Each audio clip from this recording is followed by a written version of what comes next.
Hello and welcome to YouTube channel guys. Finally जो है JKP constable का कल एग्ज़ाम होने वाला है। I wish all the best for all the aspirants who are going to appear in tomorrow's exam. तो इस video में कुछ इंपॉर्टेंट इंस्ट्रक्शंस देंगे सभी एस्पिरेंट्स को जो कल एग्ज़ाम में अपीयर हो रहे हैं। तो बहुत सारे बच्चे जो हैं पहली बार जेकेएसएसबी का एग्ज़ाम दे रहे होंगे, तो कुछ इंपॉर्टेंट इंस्ट्रक्शंस, कुछ गलतियां जो बच्चे पिछले एग्ज़ाम में करके आ रहे हैं, तो अभी आज हम इस वीडियो में वो डिस्कस करेंगे।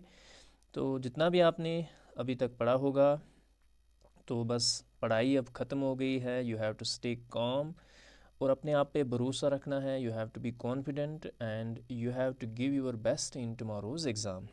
आपका बस जितना था आपने किया, अब आपको रेस्ट करने की ज़रूरत है और टुमारो जो है सुबह मॉर्निंग में फ्रेश होके जो है आप एग्ज़ाम देने जाओगे। तो कुछ इंपॉर्टेंट अगर आप सिलेबस पे यहाँ पे ध्यान देंगे, this paper will consist of 100 marks का पेपर होगा और टाइम जो है दैट विल बी 120 मिनट्स। ठीक है, यानी 2 घंटे का टाइम होगा। 2 घंटे का टाइम है, जिसने इन 2 घंटे में बाजी मारी तो उसकी नैया जो है वो पार हो जाएगी। तो अब एग्ज़ाम जो है वो आपका 2 घंटे का, अभी आपने मेहनत 2 3 4 महीने में की, अब वो रंग लाएगी इन 2 घंटों में। तो यहाँ पे जो है टाइम मैनेजमेंट का होना बहुत ज़्यादा ज़रूरी है फॉर ऑल द एस्पिरेंट्स, क्योंकि यहाँ अगर आप एक सेक्शन देखोगे that is the numerical and reasoning ability part of your syllabus. 25 marks हैं, तो ये सेक्शन जो है आपको टाइम खा सकता है। ठीक है, तो इस चीज़ का आपको ध्यान रखना है। You have to manage the time, आपको विद इन द टाइम जो है आपको पेपर जो है पूरा टच करना है। तो सबसे पहले जो है मेरी तरफ से जो आपको इंस्ट्रक्शन रहेगी दैट इज़, जब आप पेपर पकड़ोगे तो you have to go through the paper. 2 4 minute में जो है आप फर्स्ट पेज से लेकर लास्ट पेज तक जो है एक गो थ्रू करोगे। ठीक है, तो गो थ्रू करोगे, जो जो क्वेश्चन आपको दिखेगा वो पढ़ोगे आप, लेकिन जल्दी से आपको गो थ्रू करना है। तो उसके बाद जो है गो थ्रू करने के बाद you should start from the very, जैसे आपकी सीरीज़ होगी कौन सा सेक्शन पहले होगा तो उससे आप स्टार्ट करोगे। तो जैसे आपका जनरल इंग्लिश है, तो आप जनरल इंग्लिश में मान के चलो 25 मार्क जनरल इंग्लिश के हैं, तो पहले जो है आपके 10 मार्क जो हैं आपको नहीं आ रहे हैं। बहुत सारे बच्चों को यहाँ भी दिक्कत होती है, फर्स्ट के 10 क्वेश्चन जो हैं उनमें से आपको 2 3 ही आ रहे हैं। तो आपका कॉन्फिडेंस जो है उसको एक मतलब दचका लग सकता है। लेकिन अगर ये 10 मार्क्स छोड़े हम, तब भी 110 मार्क्स जो हैं अभी भी पेपर में बाकी हैं। तो you have to lose your hope, you have to be confident about your, आपने जो प्रिपरेशन की है आपको उस पर कॉन्फिडेंट रहना ही रहना है। तो जितने भी क्वेश्चन आपको नहीं आते होंगे उनको छोड़ना है और आगे बढ़ना है। और इंग्लिश जो है आप, फॉर एग्ज़ाम्पल आपका पहला सेक्शन है, तो इसमें जो है आपका हार्डली 20 मिनट जो है मैं पूरा 25 मार्क्स कंप्लीट हो जाएंगे। इसमें इतना सोचने की बात नहीं होती है। उसके बाद आपका general knowledge and current affairs हैं, इसमें भी आपको टाइम ज़्यादा नहीं लगेगा। अगर आपको क्वेश्चन का पता है तो आप करोगे, नहीं पता है तो आप अभी छोड़ के जाओगे। ठीक है, उसके बाद आपका जनरल नॉलेज स्पेशल ट्रेन के 10 मार्क्स होंगे, इसमें भी जो है उतना टाइम नहीं लगेगा। इसमें मेन पार्ट जो है that is numerical and reasoning ability, that is 25 marks का जो ये सेक्शन है, इसमें जो है आप जो है घूम सकते हैं। ठीक है, तो यहाँ पे ध्यान रखना है जब भी आप न्यूमेरिकल एंड रीजनिंग एबिलिटी पे जाओगे, अपना जो टाइम होगा, टाइम लिमिट जो होगा उसी में जो है ये 25 मार्क्स भी आपको करने हैं। आपने कोई क्वेश्चन उठा लिया, 1 to 2 मिनट से ज़्यादा जो है अगर आपके क्वेश्चन में जा रहे हैं उसको भी लीव करना है, आगे बढ़ना है।